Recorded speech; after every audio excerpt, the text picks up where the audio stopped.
Amém, meus irmãos? Ele nos diz assim: o Senhor Deus fez roupas de pele e com elas vestiu Adão e sua mulher. Oremos.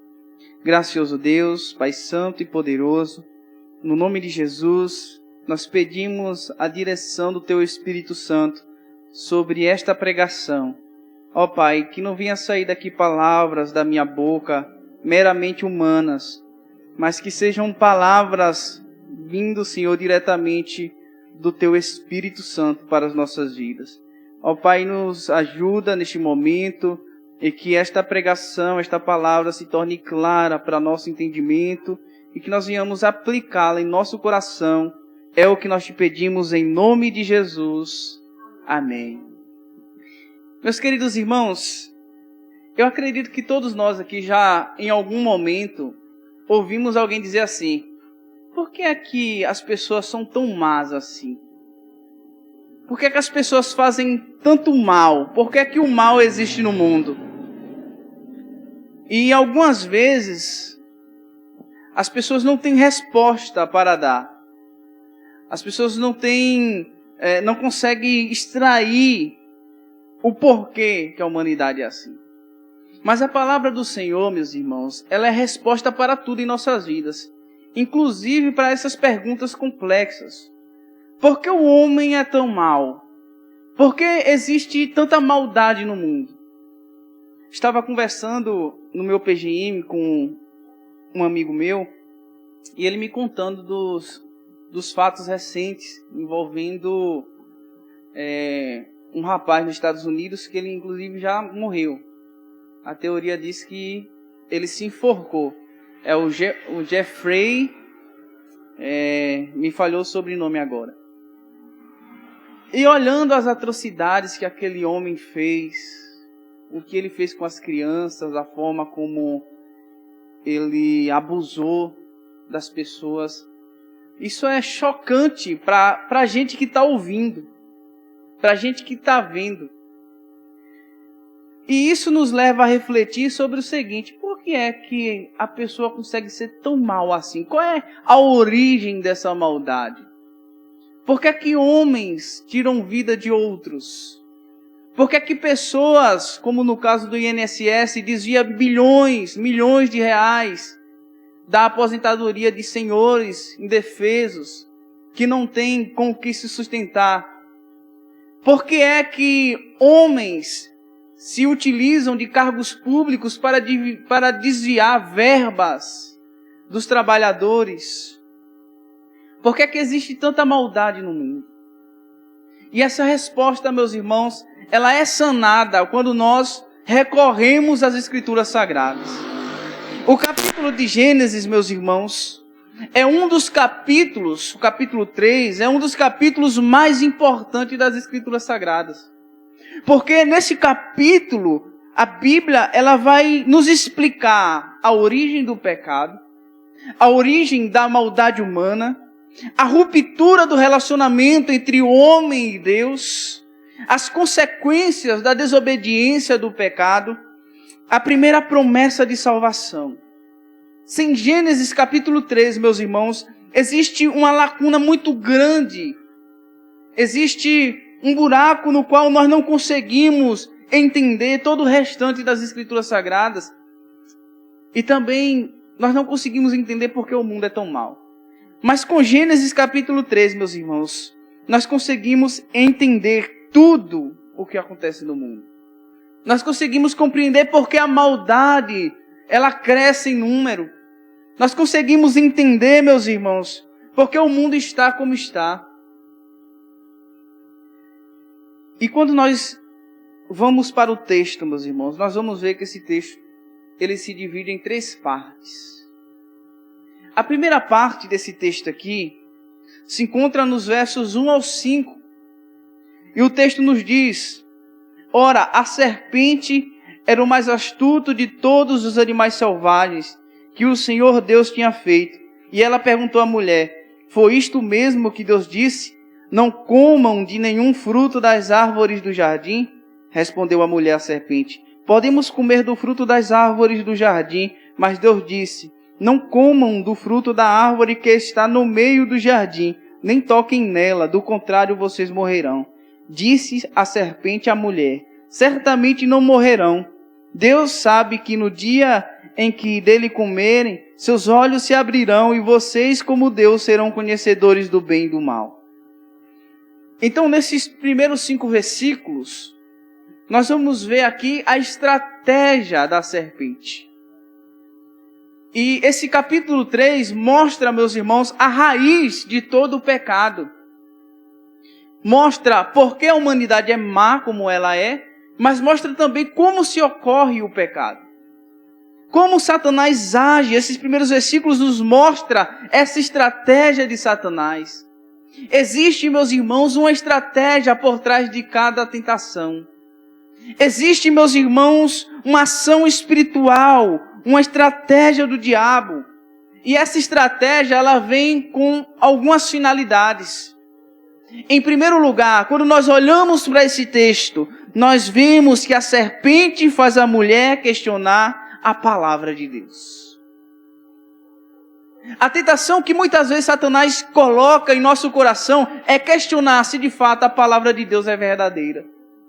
E quando nós duvidamos que a palavra de Deus é de fato santa, é verdadeira, é poderosa, é suficiente, nós estamos propícios a cair terrivelmente no pecado, meus irmãos.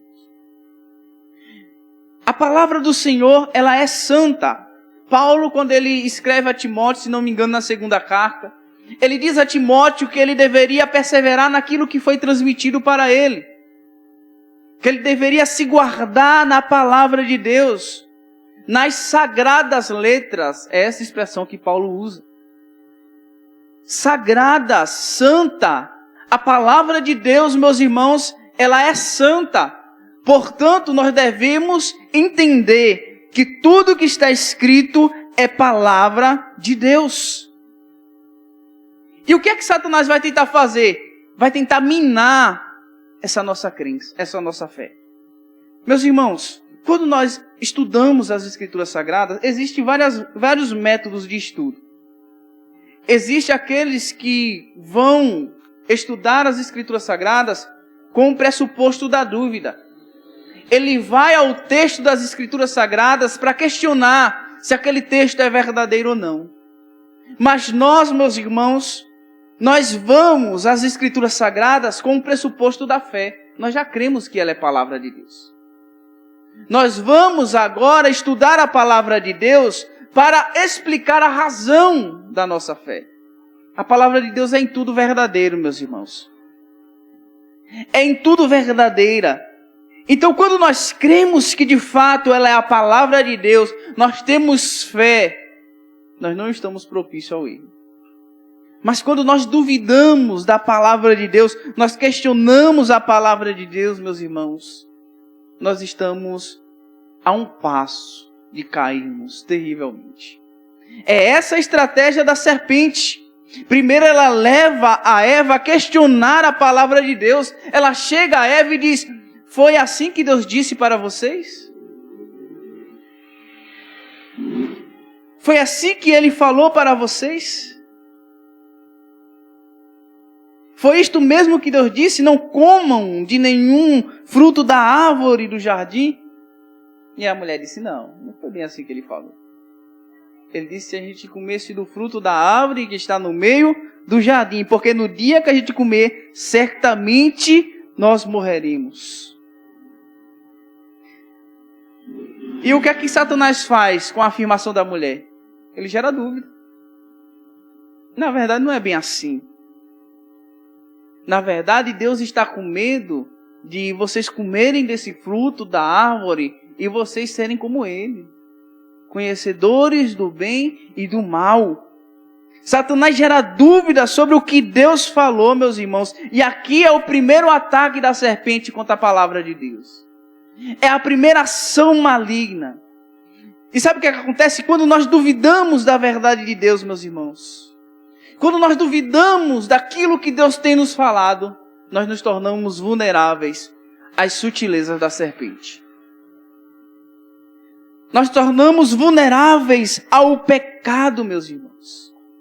E quando nós nos tornamos vulneráveis ao pecado, nós estamos propícios à queda. E sabe o que acontece quando a gente cai? Satanás, ele nega em nosso coração, ele sopra a sua sutileza nos nossos ouvidos, que não há consequência nenhuma, que tudo bem pecar, que tudo bem a gente seguir a nossa vida desse jeito. Quando Eva disse à serpente que se eles comerem do fruto, eles morreriam, Satanás disse, certamente vocês não morrerão. Ela afirmou categoricamente que não haveria consequência se a mulher pecasse. As estratégias de Satanás para derrubar a mulher no Éden, meus irmãos. Ele questiona a palavra de Deus. Ele nega as consequências do pecado. Ele diz que o pecado é inofensivo. E veja se não é muitas vezes assim que acontece conosco. Muitas vezes a gente questiona se realmente a palavra de Deus é verdadeira. Muitas vezes nós tentamos negar as consequências do pecado. Mas entenda uma coisa, meus irmãos. O pecado sempre parece inofensivo no início. O pecado ele não vem com a sua caricatura de terrível como ele é. Ele sempre vem parecendo uma coisa boa, inofensiva. Uma coisa que não tem problema cometer, meus irmãos. E aí, sabe o que é que esse pecado ele faz conosco? Ele nos promete liberdade e, na verdade, ele nos entrega a morte. Paulo disse que o salário do pecado é a morte, meus irmãos. O pecado nos promete, ele nos promete liberdade. Ele diz para nós que nós podemos fazer o que quisermos, que está tudo bem. Nós somos livres e, na verdade, a cada vez que nós pecamos, nós vamos nos tornando prisioneiros do pecado. Veja como uma pessoa que está atolada no alcoolismo, como ela começou. Tudo bem, é uma coisa descolada de se fazer. Eu vou tomar só uma. E foi pecando deliberadamente ao ponto de estar todo enrolado com o pecado, meus irmãos.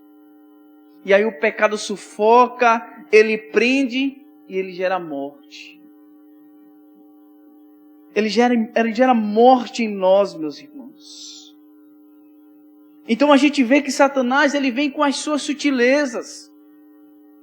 Ele tenta dizer para nós que o pecado não tem consequência nenhuma. Ele tenta dizer para nós que nós podemos pecar, está tudo bem, não haverá consequência. Mas isso é uma grande ilusão, é uma grande mentira da serpente. É a estratégia da serpente no Éden, meus irmãos. Ela diz para a mulher, certamente vocês não morrerão. É o que a serpente diz no versículo 4. E aí o que é que ele faz depois disso? Ele promete autonomia para a mulher. Na verdade, do dia que vocês comerem desse fruto, vocês serão como Deus. Vocês serão independentes. E aqui, meus irmãos, reside a raiz de todo o pecado. A raiz do pecado é nós querermos ocupar o lugar que é de Deus.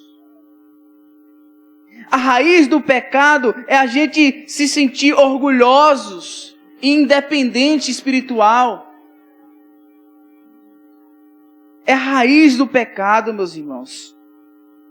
E toda a rebelião contra Deus, tenha plena convicção disso, nasce no berço da autossuficiência. De achar que já é suficiente, que já é bom, que não precisa de Deus para nada. Muitas pessoas largaram a igreja porque decidiram em seu coração que não precisam mais de Deus. Que não precisam mais das orientações da palavra de Deus. Que não precisam mais seguir a Deus. Se tornaram autossuficientes. A raiz de todo o pecado.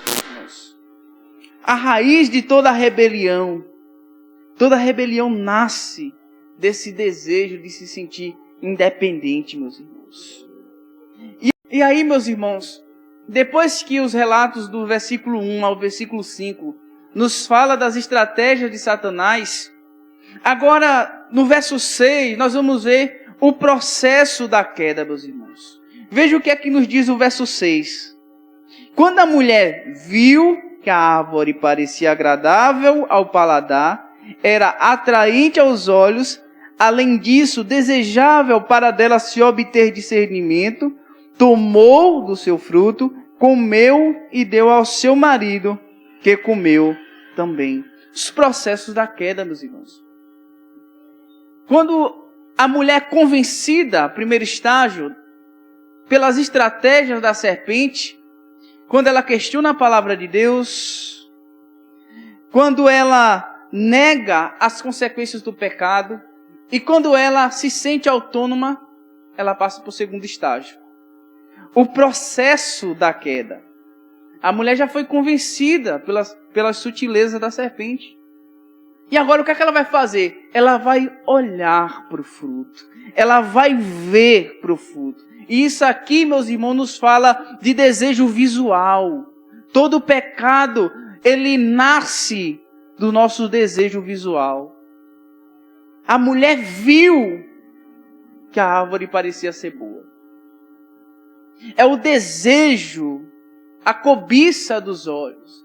Jesus Cristo já nos alertou acerca disso lá no Sermão do Monte, no capítulo 5. Ele diz que os olhos são a candeia do corpo. Se os nossos olhos são bons, todo o nosso corpo será luz. Mas se os nossos olhos forem maus, nós estaremos em treva, todo o nosso corpo está em treva. E quão grandes trevas são. É o ver, meus irmãos, é o desejo visual. E quando nós olhamos e vimos, aí entra o segundo processo do pecado. O desejo, a cobiça. A mulher viu que o fruto era bom, que parecia agradável ao paladar, era atraente aos olhos, além disso, desejável para dela se obter discernimento. Ela cobiçou. A cobiça é o desejo interior, meus irmãos. É quando nós olhamos algo pecaminoso e nós desejamos no nosso coração, nós cobiçamos, nós queremos aquilo.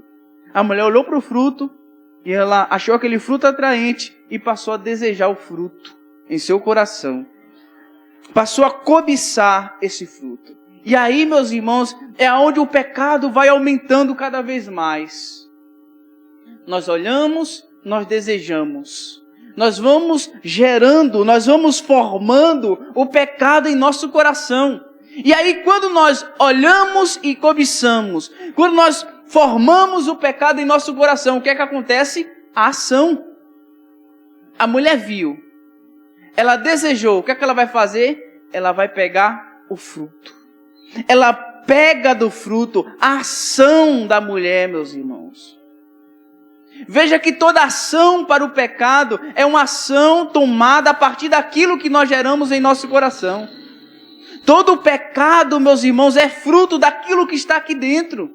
É por isso que os fariseus, quando questionaram a Jesus se os seus discípulos não lavavam as mãos, receberam a resposta de Jesus. O que contamina não é o que entra, mas é o que sai do coração dos homens. Porque é do nosso coração que sai a cobiça, que sai o homicídio, que sai todo tipo de pecado, meus irmãos. É o que sai do nosso coração. Porque aquilo que sai do nosso coração reflete aquilo que foi formado dentro dele. A mulher viu, cobiçou. Ela já formou o pecado. Ela já está com o pecado em seu coração. Agora ela toma ação. E quando ela toma ação, aí vem o quarto estágio do pecado. A consumação do pecado. Ela decidiu agir. Ela foi, ela pegou. Mas agora ela vai consumar o ato. A ordem de Deus foi o quê? Não comam do fruto da árvore do meio do jardim. A árvore do conhecimento do bem e do mal. A mulher viu, desejou, agiu e agora pegou o fruto. Até o momento a mulher ainda não tinha pecado contra Deus. mas já tinha quebrado algumas barreiras, porque Deus havia falado à mulher que não deveria nem chegar perto da árvore que dava o conhecimento do bem e do mal. A mulher já foi rompendo aos poucos com as orientações de Deus. E o pecado é assim, meus irmãos. A gente não chega de paraquedas no ato, na consumação do pecado. A gente vai passando por processos. A gente vai quebrando um processinho aqui, um processinho ali, outro processinho ali. E quando a gente vai ver, a gente já está no ápice. A gente já está na ação. A gente já está prestes a consumar o pecado em nosso coração. E a mulher faz isso. A mulher come do fruto. A mulher peca contra Deus. A mulher desobedece a Deus. E aí entra o quinto processo, a influência. Porque o pecado não apenas nos afeta, o pecado afeta também quem está do nosso lado. O pecado afeta também quem está próximo de nós. A mulher pega do fruto, come do fruto e dá ao seu marido. E ele come do fruto também. O marido é influenciado pela mulher. É isso que acontece, meus irmãos. É assim que é o processo da queda. E isso que está registrado no 3º capítulo de Gênesis é a mesma coisa que acontece com todos nós que estamos aqui, meus irmãos. Todos nós passamos por essas coisas. Nós vivemos uma vida de santidade em Cristo Jesus. Mas nós somos frequentemente atacados pela mesma serpente que tentou Eva no jardim. E aí ela vem com as suas estratégias. Já parou para perceber? Você está ali buscando, orando e tal, está vivendo a vida em santidade e de repente surge aquele pensamento, aquele insight pecaminoso, aquela coisa do nada que você não estava nem ligando. Setas do maligno, estratégias do mal para tentar fazer a gente imaginar o pecado em nossa mente, para fazer a gente dar legalidade para o pecado operar em nossas vidas. É assim que acontece, meus irmãos. E o pecado, ele nunca começa na ação, ele começa no nosso coração, como eu já falei. Quando você vê alguém em um ápice de pecado muito grande, alguém que já está cometendo deliberadamente pecado, ele não caiu ali de paraquedas. Ele foi rompendo processos. Ele foi quebrando processos. E chegou no estado que está, meus irmãos.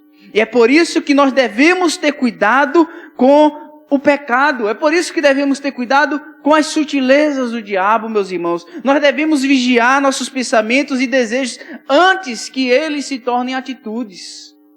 Antes que eles se tornem ação em nossas vidas. Como eu já falei, Satanás lança insights em nossa mente. Insights pecaminosos. Imaginações, pensamentos. E nós devemos lutar na mente.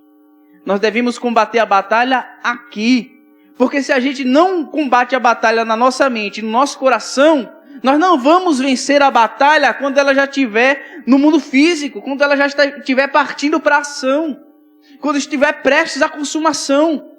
É impossível. Porque o nosso coração já foi contaminado, meus irmãos.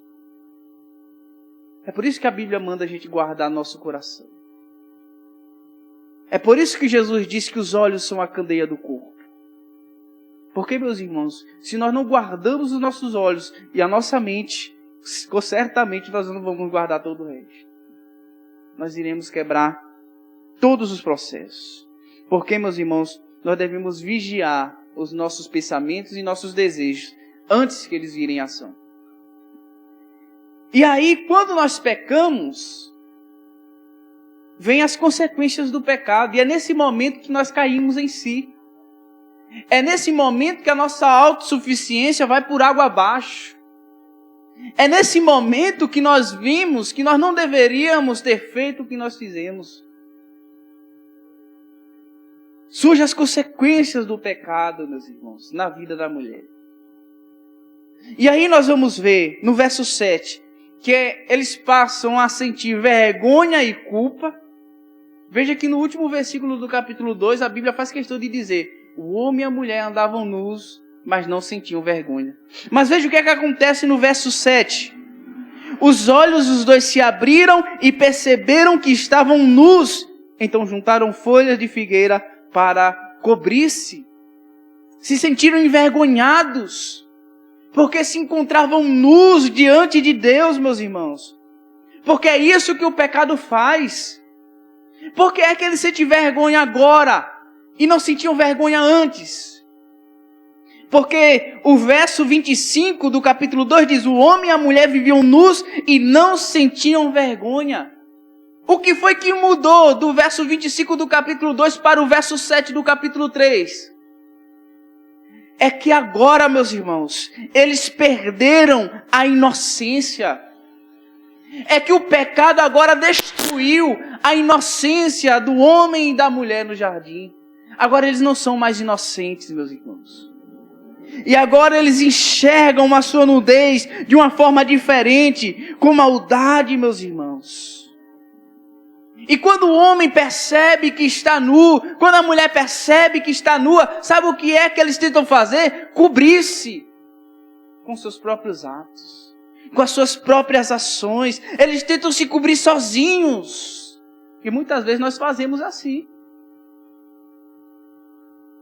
Quando nós pecamos, nós se sentimos tão sujos, tão imundos, tão envergonhados, que a primeira coisa que nós fazemos é tentar resolver nossos problemas sozinhos, sem Deus, procurando se justificar pelos nossos próprios atos de justiça, pelas nossas próprias ações, pelos nossos próprios méritos. É a figura do homem corrompido pelo pecado. E aí sabe o que acontece? Quando consegue viver uma vida sem praticar o pecado, se orgulha da sua santidade. Porque o coração não foi resolvido, o interior não foi resolvido. Muitas pessoas trocam vestes, trocam roupa, para de se maquiar, de fazer isso e aquilo, mas os seus corações ainda estão sujos pelo pecado. Os seus corações ainda estão corrompidos pelo pecado. Porque foi tratado o externo, mas o interno ainda não foi resolvido, meus irmãos. O problema que precisa ser resolvido é o nosso coração. Não adianta mudar tudo se o nosso coração ainda continua corrupto, continua pecaminoso. Não adianta os nossos atos de justiça, não adianta a gente tentar se cobrir sozinho. Não adianta, meus irmãos. E foi isso que o homem e a mulher fizeram. Tentaram se cobrir sozinho, porque estavam envergonhados e se sentiam culpados de terem desobedecido a Deus, de terem quebrado uma ordem direta de Deus.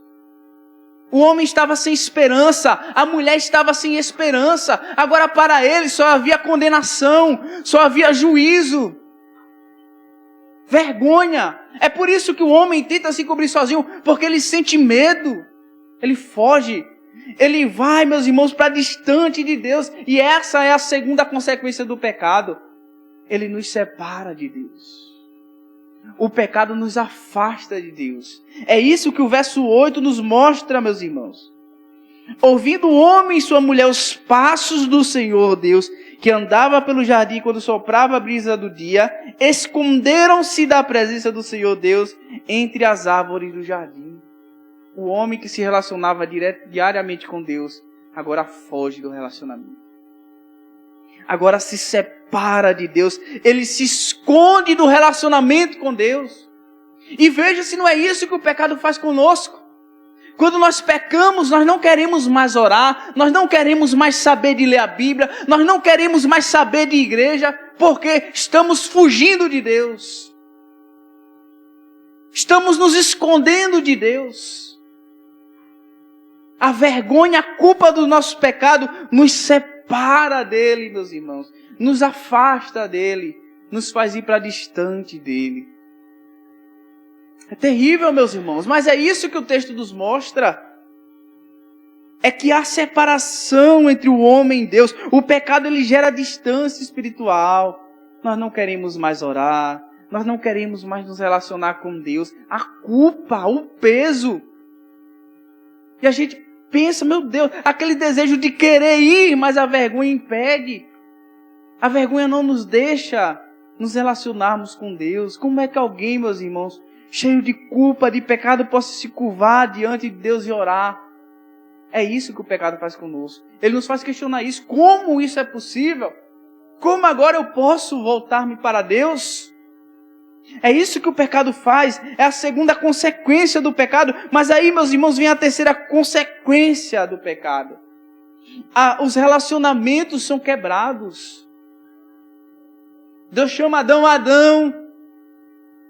Adão escondido. Ó Senhor, eu ouvi tua voz e me escondi, porque estava nu. Quem te disse que estava nu? A mulher que me deste, me deu do fruto e eu comi. Chega para a mulher, a serpente me deu do fruto. Os relacionamentos são quebrados, meus irmãos. Os relacionamentos são destruídos, são diluídos pelo pecado. Quantas vezes, quando nós pecamos, nós não queremos mais fazer parte da comunhão. Porque o relacionamento, além de ter um relacionamento com Deus quebrado, o relacionamento com os nossos irmãos também são quebrados. É isso que o pecado tenta fazer conosco. É quebrar nosso relacionamento com Deus. É quebrar nosso relacionamento com o próximo, meus irmãos. E aí começam as acusações entre as pessoas. Ninguém assume seus erros. É sempre o próximo. Não, mas é porque o irmão fez isso. Não, mas é porque... Não tem porquê, meus irmãos. É por causa da nossa natureza. É por causa da minha natureza. É por causa da sua natureza, herdada em Adão. É por isso que os relacionamentos estão quebrados. Porque enquanto a gente fica apontando o dedo, foi você, e a outra pessoa, foi você, nós ficamos nos acusando uns aos outros e não há resolução de problemas. Mas quando nós entendemos, meus irmãos, que os nossos relacionamentos foram quebrados por causa dos nossos pecados, nós recorremos a Cristo, meus irmãos, em busca de restauração. Mas além disso, meus irmãos, o pecado gerou dor e conflito entre as pessoas. É por isso, voltando para o questionamento que eu fiz na introdução, é por isso que o homem é tão mau. É por isso que nós vemos pessoas fazendo coisas terríveis e abomináveis aos olhos de Deus e aos nossos olhos. Por conta das consequências do pecado. Sabe por que alguém tem coragem de tirar a vida de outra pessoa? Por causa da consequência do pecado. O mundo está do jeito que está por causa do pecado. Homens desviam milhões do INSS por causa da consequência do pecado. Os governos desviam dinheiro do trabalhador por conta das consequências do pecado. É a natureza do homem sem Cristo. É a natureza herdada em Adão. Os relacionamentos são quebrados, ninguém se importa mais com ninguém, meus irmãos. E isso gera dor, isso gera conflito no mundo.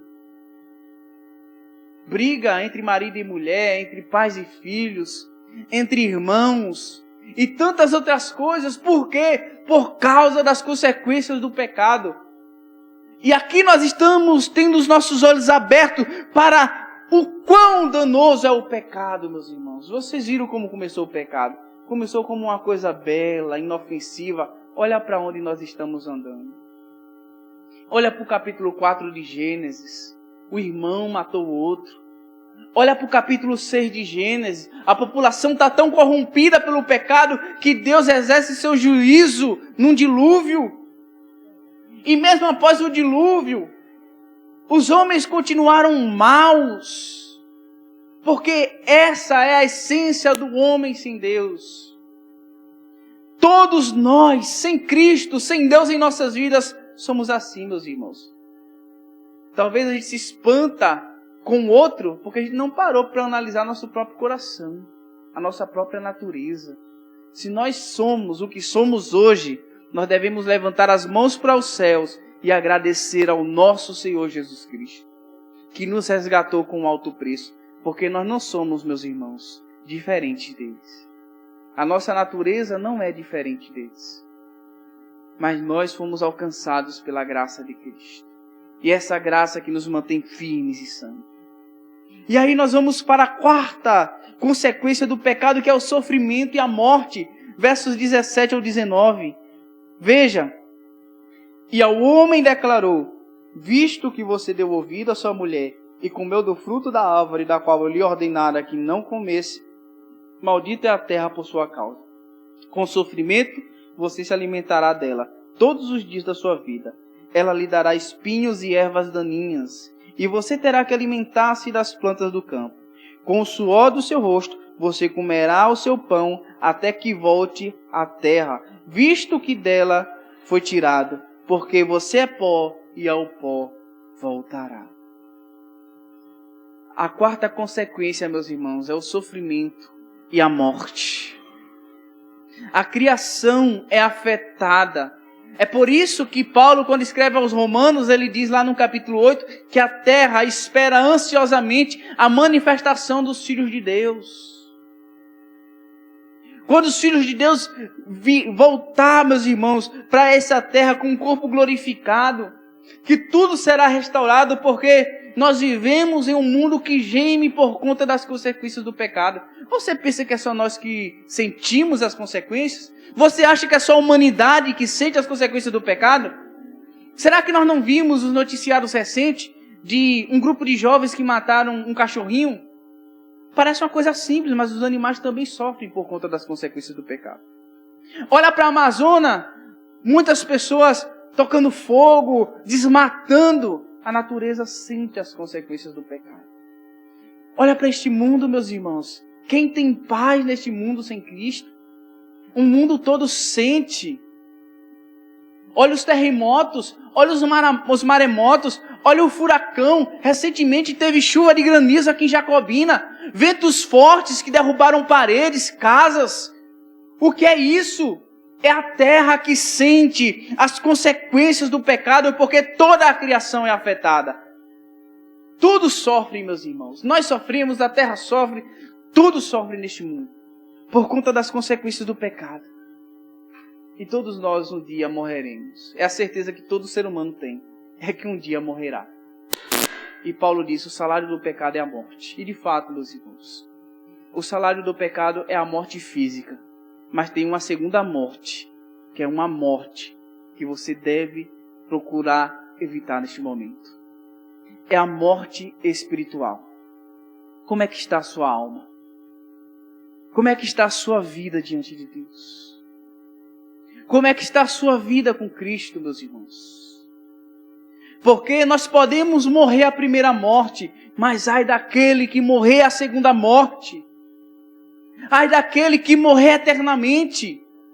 E é isso que nós devemos nos preocupar, é com a segunda morte, a morte da nossa alma. E como é que nós evitamos a nossa morte, meus irmãos? Porque o pecado, ele sempre custa mais do que o que ele promete. Ele não vai custar, meus irmãos, só o que ele promete para você. Você acha que o pecado é só o prazer momentâneo? O pecado custa muito mais alto. Ele não quer tirar você apenas do relacionamento com Deus. Ele quer tirar você da vida eterna. É essa a consequência do pecado. Ele gera sofrimento, ele gera morte em nossas vidas, meus irmãos. Mas aí o texto nos fala da quarta verdade. A verdade maravilhosa. A verdade transcendental. A verdade majestosa, a verdade gloriosa. O texto nos revela, no verso 9, 15 e 21, a graça de Deus em meio à queda, meus irmãos. O verso 9 nos diz, mas o Senhor Deus chamou o homem e perguntou, onde está você? Deus vai atrás do homem, meus irmãos.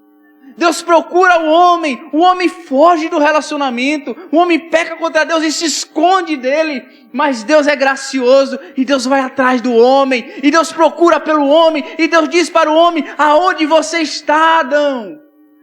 Onde está você? E todos nós, meus irmãos, passamos por isso. Quem de nós queríamos saber de Deus? Sempre fugíamos do relacionamento com Deus, nós não queríamos saber de Deus. Quando falava de ir para a igreja, nós íamos para longe, nós não queríamos saber. Quando falava de vir até Cristo, nós não queríamos, mas Deus foi atrás de nós. Deus chegou para nós e diz, aonde você está? E nós podemos ouvir a voz de Deus até agora, meus irmãos, perguntando para nós, aonde está você? É Deus procurando você neste momento, meus irmãos. Você está perdido nas suas desilusões? Você está perdido no seu emocionalismo? Você está perdido em suas tristezas? Você está perdido em sua autocomiseração? Você está perdido no sentimento de culpa? Você está perdido em um sentimento de fraqueza? Em um sentimento de impotência? Você está se escondendo de Deus por conta disso? Eis a voz de Deus para você. Aonde você está? Por que você está se escondendo? E aí, meus irmãos, Adão é obrigado a expor diante de Deus o seu pecado. Se eu percebi que estava ali e eu me escondi. Então nós vemos, meus irmãos, que Deus ele toma a iniciativa. É Deus que toma a iniciativa nas nossas vidas. Deus busca o homem. É isso que o verso 9 nos mostra. Deus vai ao encontro do homem, meus irmãos. E nós concluímos com isso que a graça não começa em nós.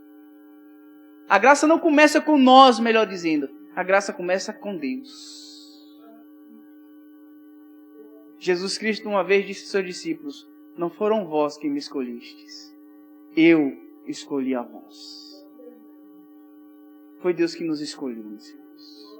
Foi Deus que nos chamou. Quando nós fugíamos do relacionamento, ouvimos a voz de Deus dizendo: aonde você está? E nós não podemos mais dizer não para Deus. Ele nos alcançou. Mas esse texto nos mostra, meus irmãos, no verso 15, a primeira promessa de redenção. Primeiro começa nos mostrando a iniciativa de Deus em buscar o homem. Depois começa nos mostrando a primeira promessa de redenção. Veja o verso 15. Porém, inimizade entre você e a mulher, entre a sua descendência e o descendente dela. Este lhe ferirá a cabeça e você ferirá o calcanhar. E aqui, meus irmãos, a semente da mulher aponta para Jesus Cristo. Deus já tinha um plano preparado, meus irmãos, antes da queda. Jesus Cristo, ele venceria Satanás na cruz. E ele venceu. Cristo venceu, meus irmãos, Satanás na cruz. A semente da mulher, de fato, pisou a cabeça da serpente. Em Cristo, meus irmãos, é que reside a nossa vitória sobre a serpente, sobre Satanás. E por fim, meus irmãos, nós vimos a graça de Deus em meio à queda, quando Deus, no verso 21, cobre a vergonha do homem. Veja o que aqui nos diz o verso 21. O Senhor Deus fez roupas de pele e com elas vestiu Adão e sua mulher. A ação de Deus. E isso aqui também aponta para Cristo, meus irmãos. Nós não sabemos o animal que foi sacrificado, mas eu posso imaginar que tenha sido o cordeiro. E João Batista, vendo Jesus prestes a ser batizado por ele, diz: eis o Cordeiro de Deus que tira o pecado do mundo. Nós estávamos, meus irmãos, perdidos em nossos pecados. A vergonha do pecado nos afastava de Deus. Mas Deus, ele foi atrás de nós. Ele nos deu a promessa de redenção. E ele cumpriu a sua promessa no Filho. Agora nós que andávamos despidos espiritualmente, agora nós nos vestimos de uma nova veste. Agora nós nos vestimos da veste da justiça. A veste que foi preparada por Deus em Cristo Jesus, meus irmãos. E aqui é aonde entra o final do capítulo 3. Nos mostrando, meus irmãos, que aonde há pecado, Deus oferece a sua redenção. Paulo falou lá em Romanos capítulo 5, ele fazendo a comparação entre os dois Adãos.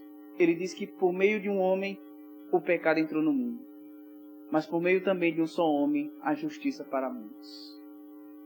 Ele estava falando que por meio de Adão toda a humanidade foi corrompida pelo pecado. Todos em Adão correm para o pecado e para a morte. Mas se ele fala de um segundo Adão, de Cristo Jesus, por meio de qual muitos têm e encontram salvação e redenção para suas almas.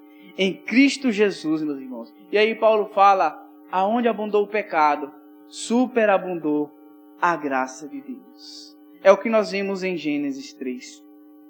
Deus tinha todas as razões do mundo para exterminar Adão e Eva. Mas ele agiu com graça. Ao invés de destruí-los, Deus os chamou. E Deus os vestiu com novas vestes. E isso aponta, meus irmãos, para o que Deus fez conosco. Todos nós andamos errados em nossas vidas. Todos nós andamos atrás dos nossos próprios interesses, achando que éramos autossuficientes. E quando a consequência do pecado bateu em nossa porta, quando fugíamos de Deus, o próprio Deus foi ao nosso encontro e trouxe restauração para nós. Então, o que é que nós aprendemos aqui, meus irmãos, no capítulo 3 de Gênesis? Em primeiro lugar, é que o pecado ele é real e destrutivo. Não pense que o pecado é inofensivo. Ele não é, meus irmãos. A segunda verdade é que toda a humanidade está caída pelo pecado, porque todos são descendentes de Adão. Está caída. Mas nós vemos aqui também que Deus ele é justo e misericordioso. O homem recebeu o castigo pelos seus pecados. A mulher teve dores de parto, o homem teve que trabalhar muito para poder adquirir o seu alimento. Tiveram consequências, mas Deus também foi misericordioso. Deus teve misericórdia do homem, meus irmãos, e o vestiu novamente. E aí nós vemos aqui que desde o início, como nos relata o verso 15, Deus ele planejou nossa salvação em Cristo Jesus. E a história ela não termina na queda, ela termina na redenção, meus irmãos. E a sua história também não pode terminar na queda. Ela precisa terminar na redenção em Cristo Jesus. Então não fuja mais do relacionamento com Deus. Não fuja mais da presença de Deus. Ele o chama. Deus está lhe chamando nesta noite por meio da sua palavra. Será que você pode ouvir a voz de Deus nesta noite dizendo aonde você está? Será que você pode ouvir a voz de Deus lhe chamando? Querendo reatar o relacionamento que foi quebrado lá no jardim? Deus nos chama, meus irmãos. Deus ainda pergunta aonde você está. Deus ainda pergunta, você está escondido em sua culpa? Você ainda está lutando contra o pecado distante de Deus? É a pergunta que Deus nos faz nesta noite. E aí nós concluímos, meus irmãos, que a resposta é que a mesma graça que buscou Adão ainda está disponível em Cristo Jesus. A graça de Deus está disponível nesta noite, meus irmãos. Então que nós íamos ter nosso coração aberto. Em nome de Jesus. Amém.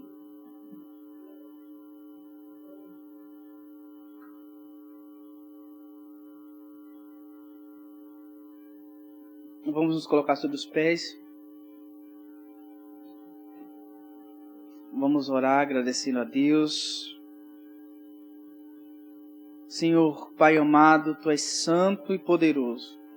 Ó Deus, nós nos colocamos diante da Tua presença, reconhecendo que de fato, Pai, nós somos pecadores, Senhor.